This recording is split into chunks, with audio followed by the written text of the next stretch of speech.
Welcome to a special Thinking With episode of Better Thinkers. I'm your host, Jamie House. If you've been following along, you know that I usually speak with professionals outside of education in the Thinking Like series, exploring how they think and what we can borrow to help young people become better thinkers. That series will continue, but every so often I'll be sitting down with fellow educators, people working inside K-12 schools to think with them, not just about teaching, but about learning in all of its complexity and the current challenges schools face. Today, I'm joined by Timothy Cook, an educator at the American Community School in Amman, Jordan, and the mind behind ConnectedClassroom.org, where he advocates for human-centered learning in an age increasingly shaped by AI. Together, we explore the AI learning paradox. When does AI support thinking and when does it replace it? The messiness of real learning, why true learning isn't always efficient and shouldn't be, critical thinking in practice, using Peter Ellerton's critical thinking matrix to ground buzzwords in real classroom practice and consider whole school alignment regardless of the messiness of labeling thinking across contexts. The connected classroom vision, Tim's project for thought leadership and the development of AI tools designed for collaboration and connection, not just productivity. At the heart of this conversation is a shared question: how do we hold on to what makes learning human in a time when it's easy to forget? So let's get into it. Welcome to Thinking with Timothy Cook.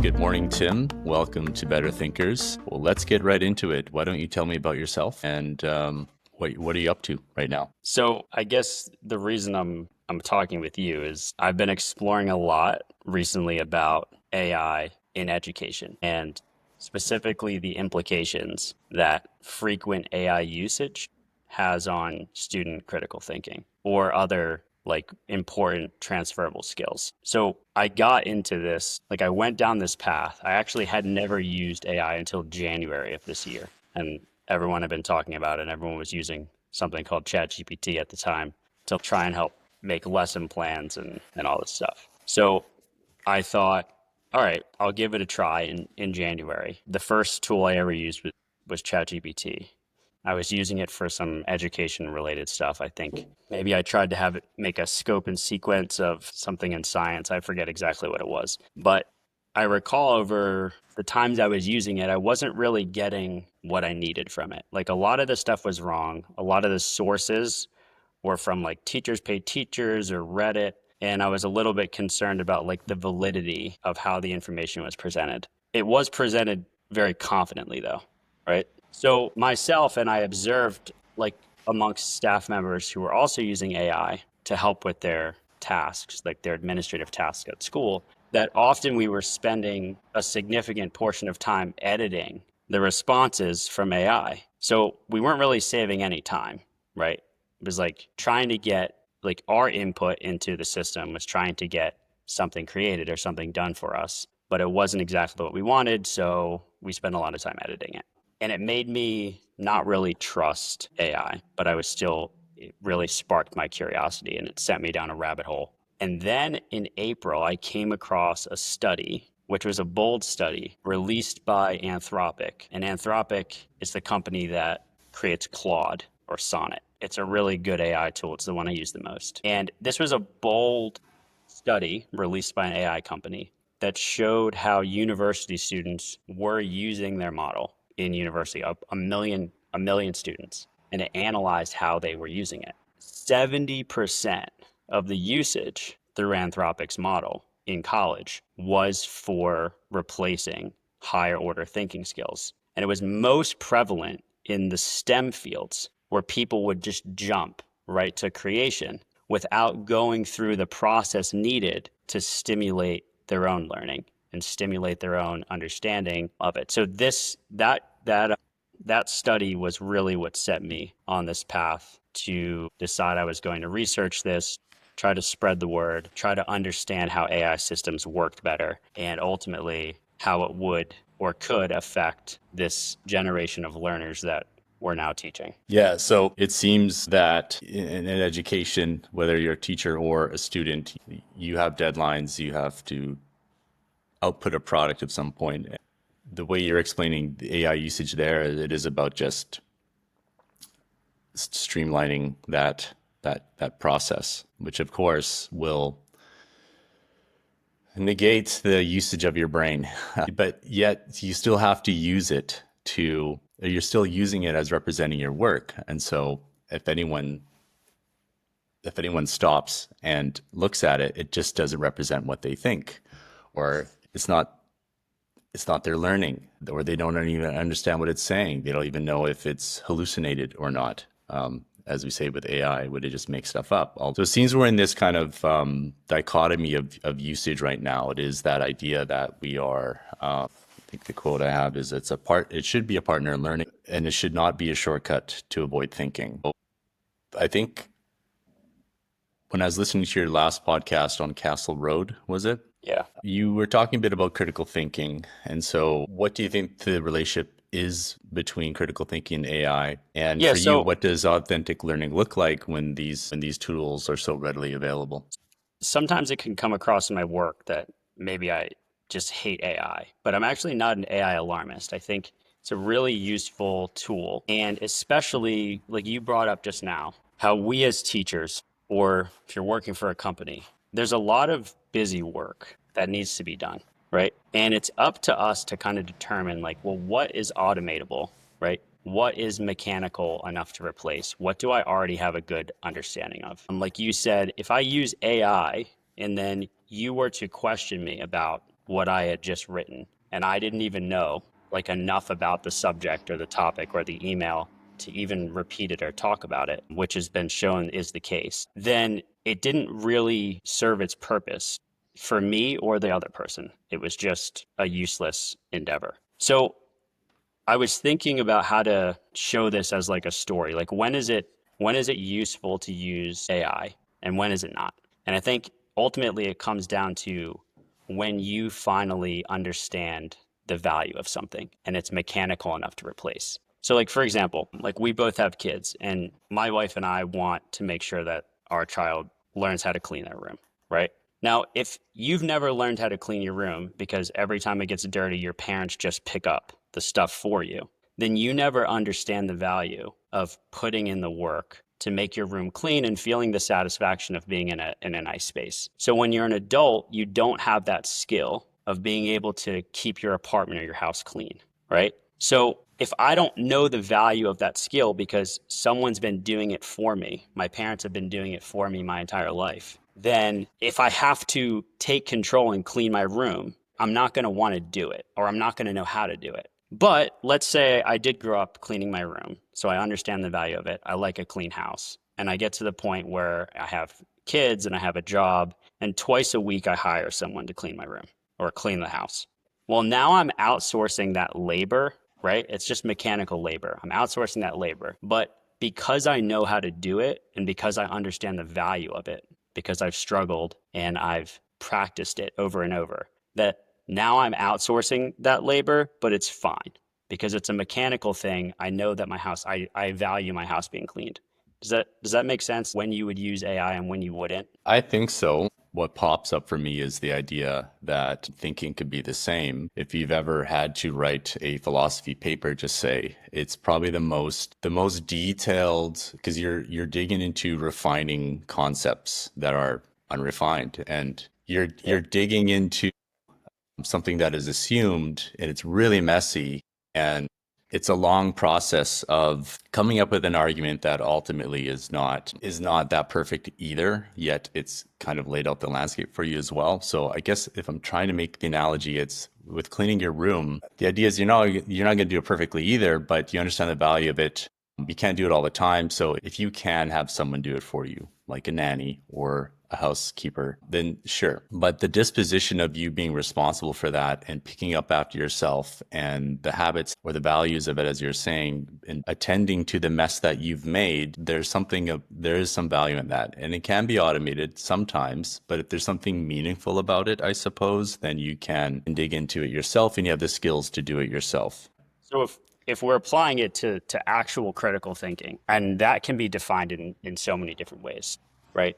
I think everyone can have an opinion on what the term critical thinking means. But the essence of it really gets into being able to essentially solve problems, right? Through thinking, deep thinking. And if you don't develop that skill, right, because you've been outsourcing those tasks, and if this is why I talk about students a lot. If you've been outsourcing these tasks before you've developed the skill of thinking, what happens in the real world, in your job, in your relationship, when you confront a real world problem? You won't have the skills or the adaptive expertise to be able to call on those essential skills to help you through that struggle. And that is why I think ultimately, when you push AI in schools and teachers and students don't understand the negative impact that it can have on their future thinking selves, we're possibly creating a generation of mechanical thinkers that are reliant on these tools to get through the thinking process themselves, which is not always going to be available.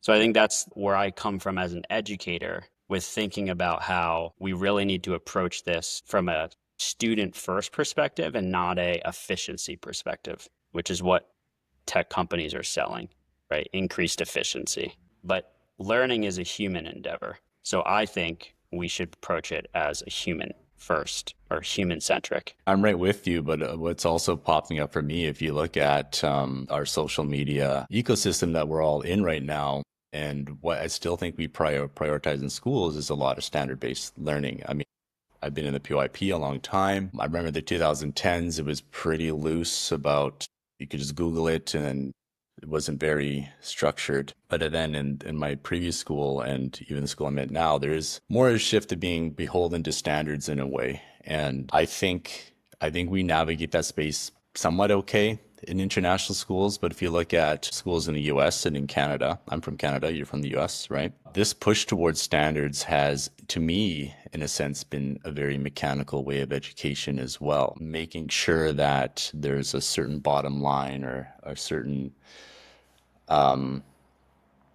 standard that's being attended to, and that perhaps has circumvented critical thinking in a way. So when you mention standards, what comes to mind, and I agree with you, right, is what do we value like for assessment in schools? And when you're looking at things like standards, what you're showing kids that you value is the correctness, like the correctedness of their answers or their understanding of knowledge, which is important. Like, don't get me wrong, understanding knowledge is really important. But if I'm a student now and I have this tool that excels at understanding everything better than me, right? Well, what's the value in that being the highest achievable thing in education now? Is like being able to understand this at a proficient level, right? When a machine can already do that.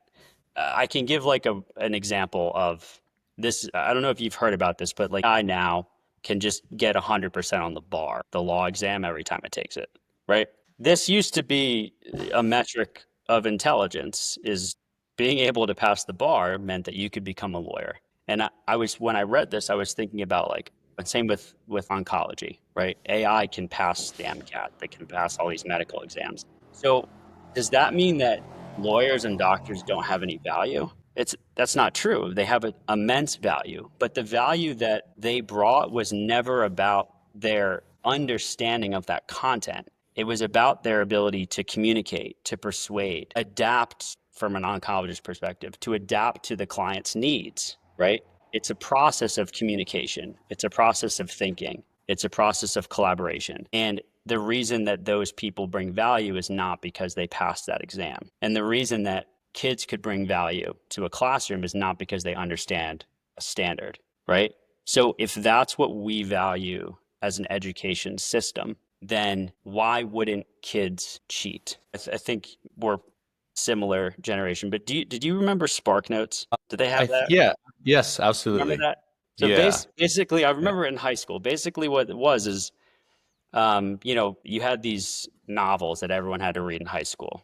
Your teacher would say like, all right, here's the thesis of Grapes of Wrath. Like, I want you to read the book or this chapter and write an essay on uh, like give supporting details for this thesis or whatever, right? So, most people in the class would be like, well, this is a silly assignment. Like all he wants is me to just support. Like everyone already has a thesis on what the Grapes of Wrath's about, right? So that's what SparkNotes was for. Someone had already taken apart the book, and was the typical thing that high school teachers were looking for at the time was this answer. And everyone would just read the SparkNotes instead of the book and submit their essay that way. And kids will cheat when the assignment or the assessment doesn't have any purpose to them. It doesn't have any relation to them.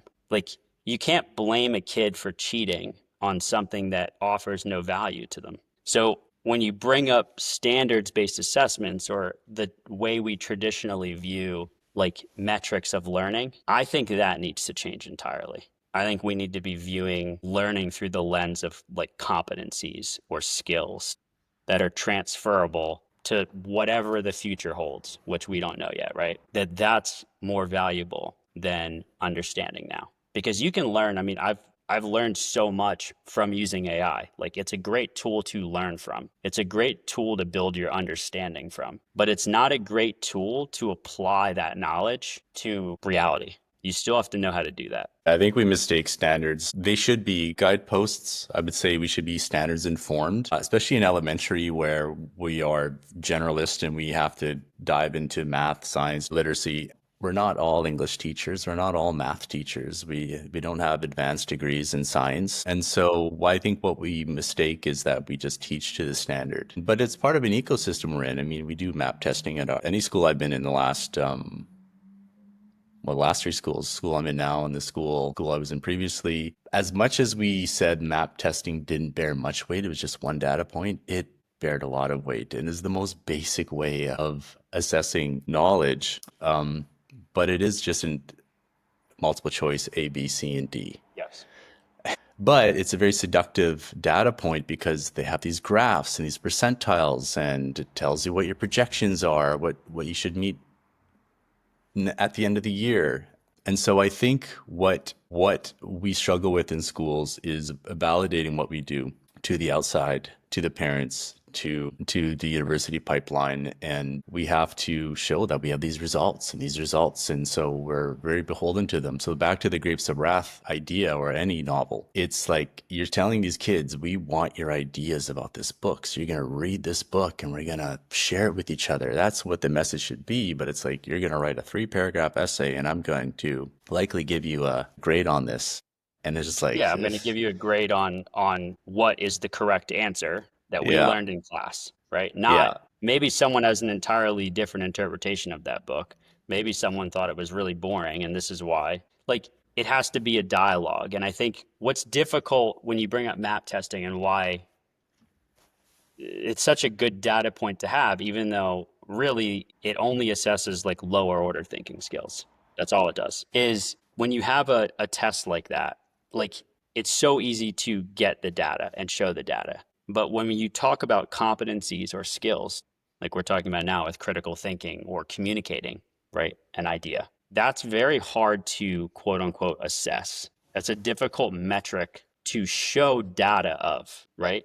Because to show success in a competency means that you have to demonstrate it through performance, like a performance task, right? So that's difficult to do.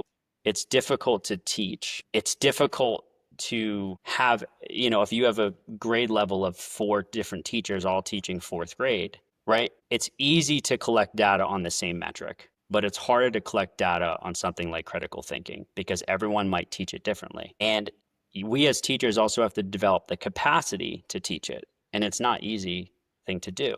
So it is a challenge. And when we talk about things like redefining what assessment looks like, and you mentioned the college pipeline, this isn't something that can occur in a vat. But I do think that with the emergence of AI increasingly becoming more in schools, we're at a moment in history, like education as a whole is at a moment where it can either go deeper into this hole of efficiency metrics, or it can relook at what made education meaningful and valuable in the first place, right? When, let's say, America was at the top of its game in science, right?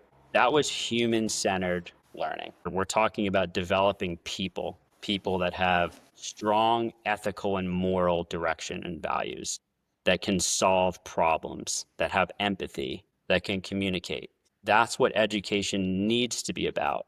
Because if you develop those skills, then you can use AI to greatly enhance your capacity to learn. But if you don't have those skills, then you're just being automated away as a person.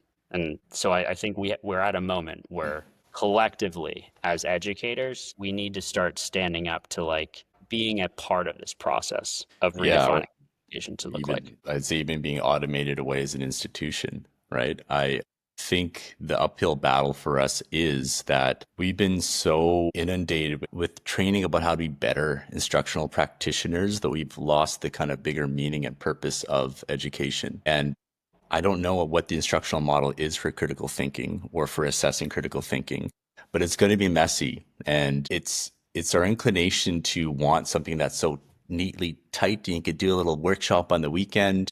And this critical thinking person is going to come in and they're going to give you the right tools to bring your school forward. And it just doesn't work like that because it's ambiguous and messy. And I'm thinking back to your comments about the LSAT. Oh, AI can just do that really well.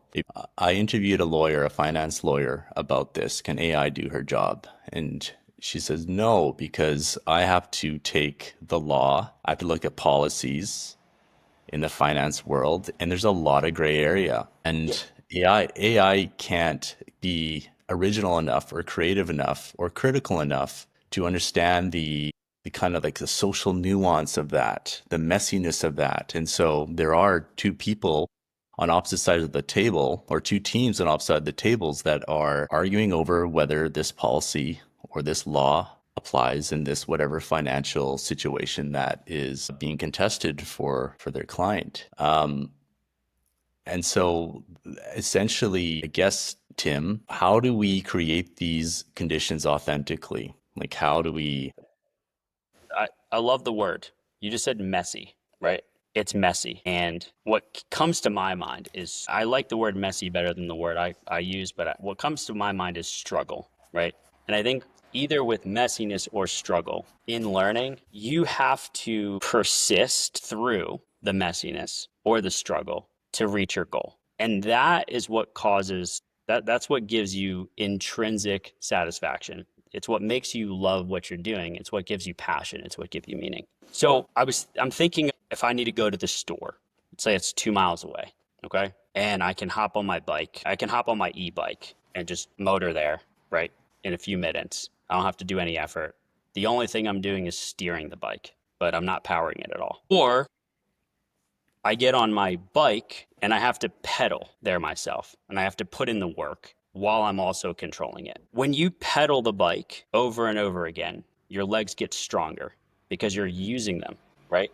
And through that practice, you become a better biker and you can bike longer distances because your legs are stronger. If you only rely on the e-bike, your legs will atrophy and they'll be weak when you need them. So when you talk about messiness or struggle, I think that's what classrooms need to be okay with. And institutions need to be okay with the fact that learning means sometimes you're wrong, sometimes you struggle, sometimes you fail, sometimes things are messy. Sometimes we as teachers need to experiment with things. Sometimes kids need to experiment with things.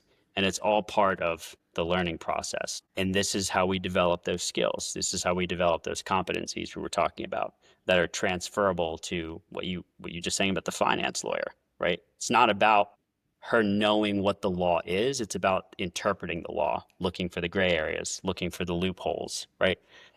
That's the value that humans will always bring. Humans will always bring that value.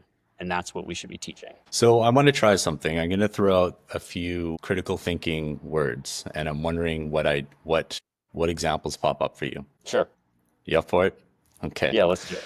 Okay. So I'm looking at Peter Ellerton's critical thinking matrix. Are you familiar with it? I've never heard of it now. Well, he does his best to. He did his whole thesis on it. An Australian professor in education. He does critical thinking workshops with independent schools in Australia. And I've talked to one person down there that says that she thinks it'll change education. Of course, he doesn't have a neat and tidy word of what critical thinking is, but he has broken it down into cognitive skills and even like subgroups of cognitive skills. So those five are, that's more than that. Those six are interpretation, analysis, evaluation, inference, explanation, self-regulation. But then even within that, say interpretation, there's categorizing, decoding, and clarifying meaning. Let's start with interpretation, and I want you to choose, that's a lot. Choose one of those skills, categorizing, decoding, or clarifying meaning. So what was it? Categorizing, decoding, or Clarifying meaning. what do you Choose want one. me to do? Come up with an example or what? Yeah, what does it mean to you as where either what is it, how do you interpret that as an educator, or how that skill could be demonstrated in your classroom? All right. So let me just write them down. So that's under analysis, you said? It was under interpretation, but Interpretation. I don't want to make this like a laborious situation for you and or myself, but just choose one of those three within interpretation and tell me what pops up for you. All right. I just need to remember what they were. Decoding. Clarifying meaning and categorizing. So I'm gonna go with clarifying meaning here because one of the things that I've really been trying to work on in my class is communication. And I think there's two parts of communicating. There's listening and trying to understand what other people are saying, which is clarifying, right? Through paraphrasing, through questions. And then there's communication in terms of how you present your own worldview, your own knowledge, your own understanding. I think the process of dialogue, the process of back and forth conversation is a really good way of sharpening your own ideas and thinking. Because when you speak something out loud or you listen to someone else without interrupting them and you try and paraphrase what they said back to see if you understand what they're saying, they can then say like, actually, no, that's not really what I meant. This is what I meant. Okay, great. The more we do that, the more we can kind of get on the same page about what each other think. And this process, which is actually kind of like a Socratic dialogue, right, in a smaller sense, is what helps both people in that situation develop deeper thinking, deeper self-reflection, and better ways of communicating their thoughts. So can you do that in a class? Right? You can teach listening, you can teach asking questions. You can teach the concept of like disagreement without taking things personally, which is difficult to do. College or teachers would disagree with each other. You would disagree with a coworker, and your first reaction is to take it personally, like, oh, they think I had a bad idea, right? So it's the way you frame a question that clarifies your intent or meaning behind what you said. And that helps both people have a better understanding of where they're going. So that's a great, that's a good use of critical thinking. And it's something that you can do in the class, I think, with discussion around a lot of things. I don't think it would be, but again, it would be messy, wouldn't it? So you'd have to be willing to allow that to be messy, and kids have to learn how to do it. They have to learn how to listen and question. And that's not an easy thing to do. But building it as a routine in your classroom daily in a meaningful way amongst many different topics or situations, it teaches kids that at least the mindset that here's what I think and this is what I mean, but people aren't always going to understand it. So they have to seek clarification from me, and I have to give that clarification. And this is a respectful process. And so often in my class, we just put our finger up if we disagree, but then we always kind of preempt it with like, I see your point, which is this, I believe. Respectfully, I disagree, or something kind of that kind of calms. And then the idea is that it's about together, even though you disagree, you're still together trying to come up with a greater understanding in your community, right? In your classroom community or whatever. So yeah. Yeah, I agree with you. That's a great use. That's You want basically public discourse, right? Like being able to have a conversation with opposing viewpoints, and it's not nefarious or ill intent, but you're really trying to understand how the other person views a certain idea. Yeah, it's not a meme on Facebook where whether you're left wing or right wing, it just gets piled on and everyone's just like, yeah, this politician's bad. Yeah. Anyways, we're gonna do another one. So the next cognitive skill is analysis, and I want you to choose of analysis, I want you to choose the three. So the first one is examining ideas. The next one is identifying arguments, and the third one is argument deconstruction. Choose one. Well, these actually work pretty well together. I like the term argument here in both identifying arguments and the argument deconstruction. They both stand out because I think, again, this is something you can do in your class. And this has to do with being able to either support your own argument, or what I think develops this practice of identifying and deconstructing an argument even more is to be able to support a point of view that you do not. And when you do that, you actually have to break down that argument from the perspective of someone else. So it naturally elicits empathy, and it makes you have to research and gather information from a perspective that you might not hold and that you might have conflict with. So when you engage in this kind of role play, it facilitates a really deep thinking in yourself, but it helps you develop the ability to kind of form thoughts in your head that are supported either by factual knowledge, your own experiences, whether it be social or cultural experiences, that you can then use when you're talking to someone or writing about something. And you're able to form an argument that's not like this mechanical 5-paragraph essay format, right? But it can be a little more nuanced. It can be a little more messy. It can go in lots of different directions. So this one would be a little bit harder to, you could definitely start maybe doing some seeds of this in elementary school. But I think in high school classes, this is actually the way that students could be even using like artificial intelligence for, which is like arguing against something that they don't even believe in, right? And that would really strengthen a student's ability to understand like the nuance of the world, the nuance of perspective, how different people believe different things. There's this. Peter Ellerton. See, I'll send you the Matrix. yeah.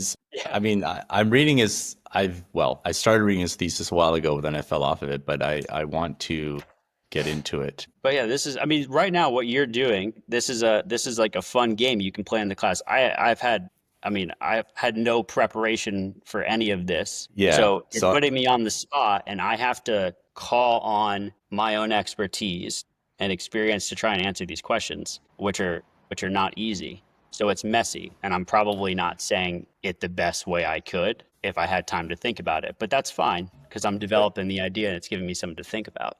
yeah. Well, I do think you're doing a great job. And I think the point on this being a dialogue between you and I is like, I look at this matrix all the time and I'm just drawing blanks and I'm just sitting by myself thinking about it. But essentially what we're doing is critical thinking about someone's model about critical thinking and thinking about breaking it down into examples and pulling it out. And then it's like, because you can't look at a model and just memorize it and be able to recall it because doesn't have any meat on it. You have to kind of massage through it and so that you could just kind of, it could be part of your tool bag on the spot. So whether I'm interpreting or deconstructing, or my students should be doing this in the classrooms that's kind of living and breathing where you can't plan for things all the time. It's nice to be able to like pull this out and guide student thinking and label it, like notice it and label it as well. So what you guys are doing is interpretation. Well, so-and-so is deconstructing someone's argument. How do you do that? Well, yeah, why don't you steel man their argument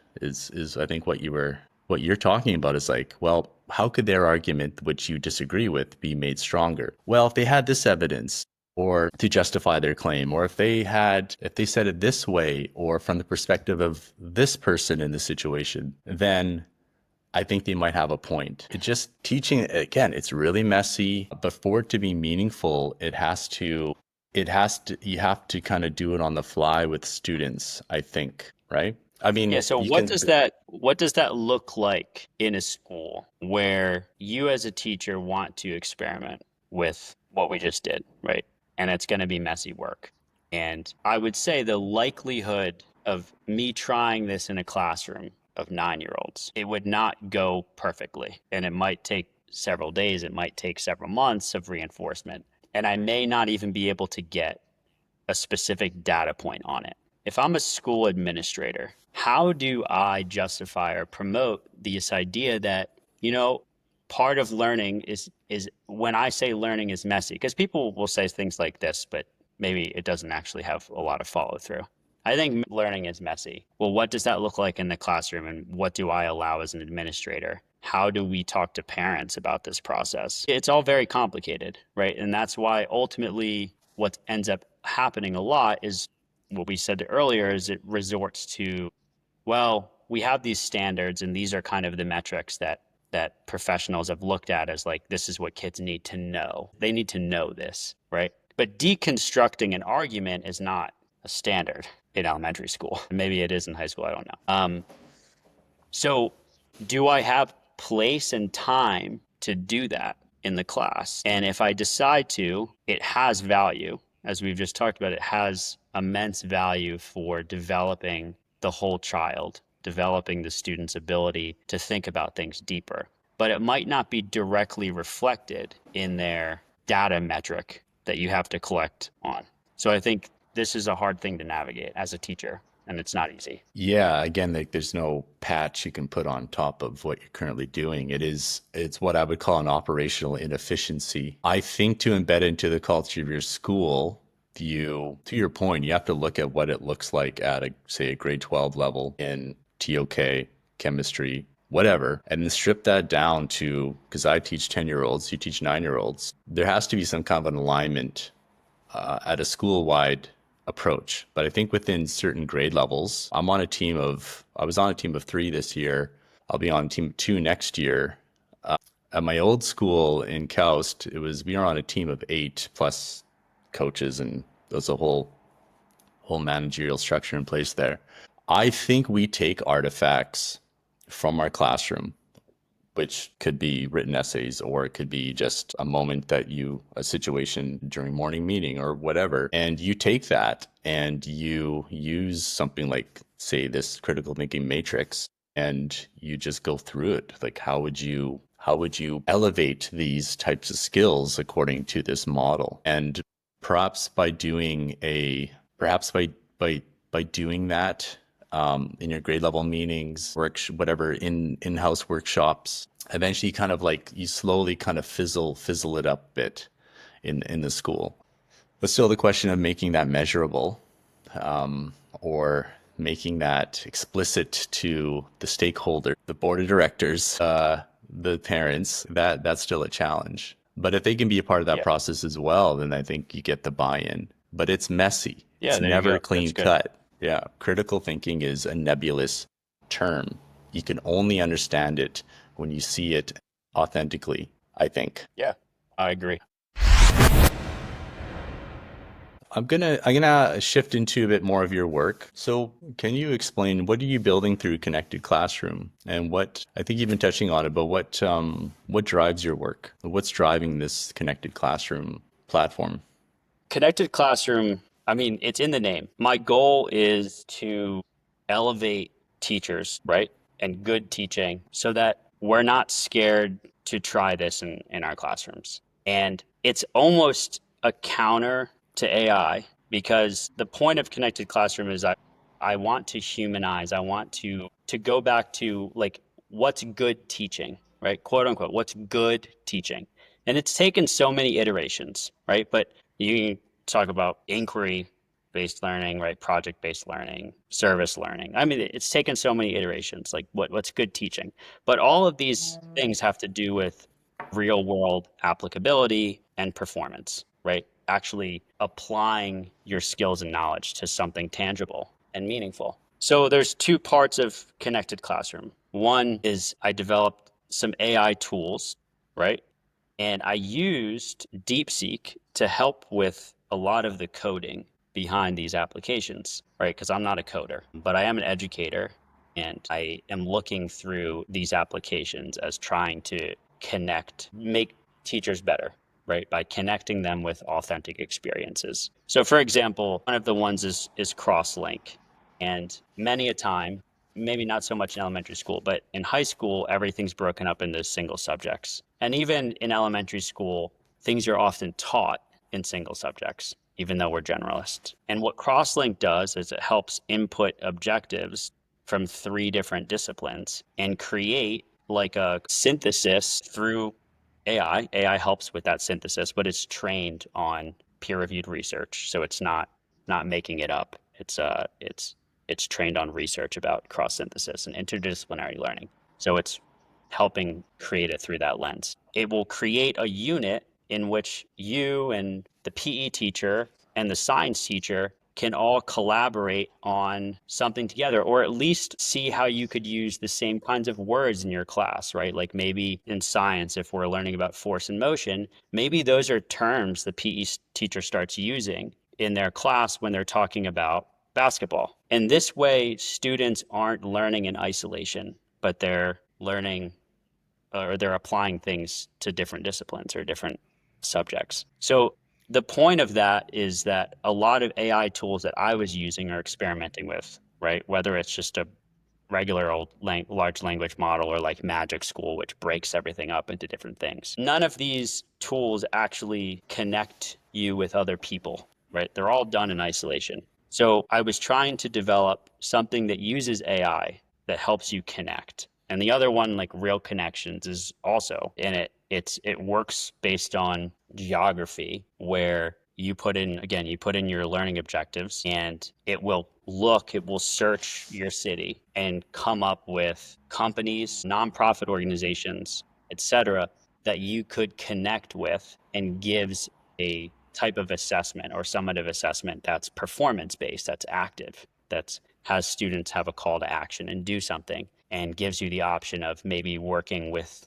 people in your community to make it more authentic. So that's one part of Connected Classroom, was me just experimenting with creating my own tools to see if you could create tools that actually helped connect people. And it wasn't just this thing that you used in isolation with yourself. And then the second part, which is starting to develop more, but this is a fairly new idea. I've only been working on it for about 2 months, is the Perspectives on Learning blog. And what the goal of that is also to help teachers that have done something really novel or innovative in their classroom, give them a platform to share what they think good teaching looks like. That's accessible to everyone, that's not behind a paywall, right? That's out in public so that others can learn, get ideas from each other. So it's really what it is. It's about building a community, and that's where I'm putting my work in now. It's really just a passion for me. I just have a good time doing it. I've always loved writing. I think that's one skill that AI is very good at replacing for people. And I think that being able to write is an essential skill, even if you use AI to help you, which I do, with polishing and grammar. Like none of my stuff is grammatically incorrect anymore. But there's something about learning how to write and the critical skills behind it, the processing that your brain has to go through to order your thoughts in a specific way. Honestly, writing to break the rules of writing is really what makes you a good writer, and AI doesn't know how to break the rules, right? So what sets people apart now is when they actually are breaking the conventions of writing. I think it's still a really important skill. For that last bit, I mean, often it pops up. Like people will say that writing is thinking. It is just a slow process of organizing your thinking into something that is well drawn out and coherent and ready for others to look at and possibly agree with or disagree with or get more examples of, or whatever the writing piece is, the purpose of it is, right? I really like the first part of your explanation. You talked about Crosslink, because I mean, how many people on your team? How many people are at your grade level? Just say. Just 3. Just 3. Okay. But then there's the specialists, the PE people come in. And Yeah. So I've been on very large teams before, and we often come to planning meetings, planning a new unit, where we're just kind of like coming up with making connections. And I think that with Crosslink, by people just inputting their ideas already, if it's able to synthesize what the common features are of in a unit, then you have something to speak with right away. If Crosslink, It gives you a starting point to collaborate. Right. Yeah. Not just kind of brainstorming for 30 minutes. oh, I use this word in PE, so what does that look like in the classroom? Or and so, but even more powerful, was reaching out to the organizations in the community, was that part of Crosslink as well? No, that's the other one, Real Connections. Real connections, gotcha. And it just shows you, yeah, it gives you some different options for performance-based assessment and in your locality. It works. The AI has access to like geomapping. So if you put in Philadelphia or Amman or Johannesburg or whatever, it'll be specific to that area. I mean, I will say, like, I developed these tools just to see what you could do with AI, right? That wasn't just like make a lesson plan. And they're not perfect, right? Like the system, like I'm not a programmer, right? Like I'm not a professional programmer. So the way that these apps are set up to protect like the back end, the code and the API and all that stuff, it doesn't, like a large language model, you can see it generate, right? Like this. So even if it takes 40 seconds to generate an answer, your brain is actually watching it work, right? With these apps, it's actually done in the back end. So you basically just have to sit there and wait for 45 seconds. So if you have low patience, you'll be like, is this working? Yeah, they work, but it just takes, about 40, 45 seconds. And it doesn't do it in real time. Like I said, I'm not a programmer, so haven't been able to fix this yet, but maybe in the future. Well, you are the overseer of it as an educator. You know what you need, right? And I Yeah. think that programmers would say, oh, well, I'm not an educator, but they don't. Often Well, I think I take, that's something to touch on, though, right? And when we talk about ed tech, or we talk about what a lot of these AI companies are trying to do with education, a lot of it's done without the input. I mean, you can clearly see it's not done with the input of actual educators, right? What ed tech companies think we need as teachers is efficiency, right? And that's not really what we need as that's not really what people on the ground need, right? So like there's all this money going into like OpenAI, and the Federation of Teachers just made in New York just had like a big $23 million deal where they're creating a training center to teach teachers how to prompt ChatGPT to write emails and lesson plans. And it's like that $23 million is going to that. yeah.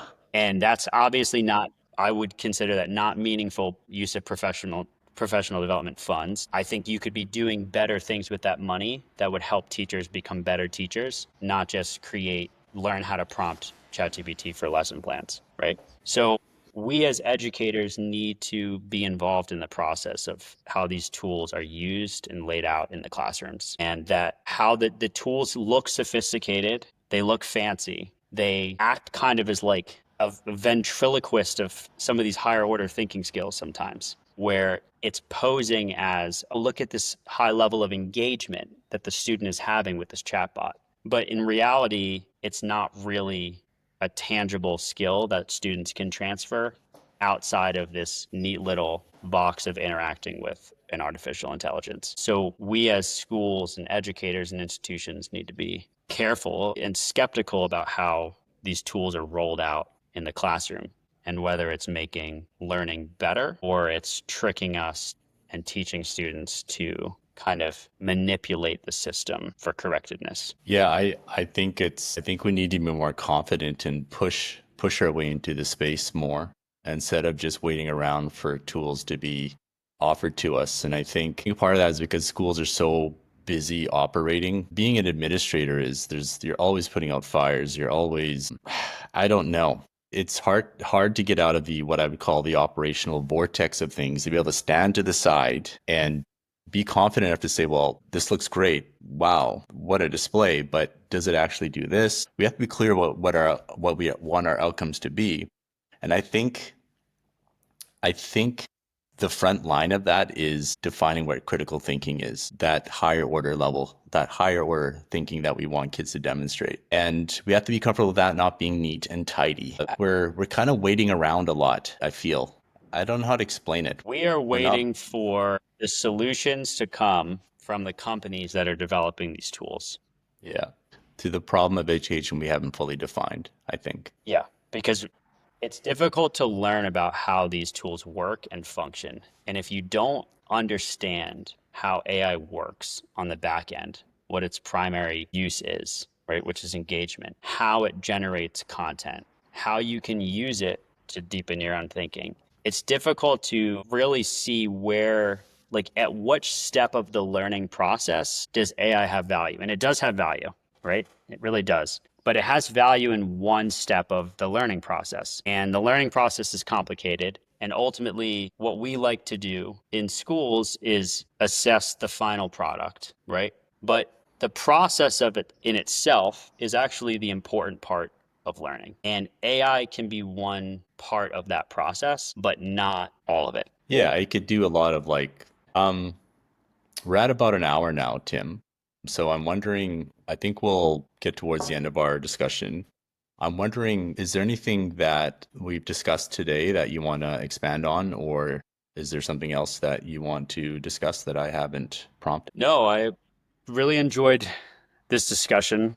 I think in a meta way, this kind of discussion is an example of what two people discussing ideas can do to develop and deepen their thinking and apply it elsewhere. Like, what did I learn today? I learned about this matrix. I learned about the complexity of critical thinking. And even I wonder how simply you could, in a room full of teachers, ask everyone to define to themselves what critical thinking means and just see all of the different perspectives on this. And it really shows how complicated what we're talking about is, right? How messy it is. That's what I like the word messy that you use. It might be a vocabulary word that I start incorporating a little bit more. So I think that's the value in having dialogue, right? Having dialogue without the use of these tech tools helps sharpen each other's ideas. So no, I don't have anything to add.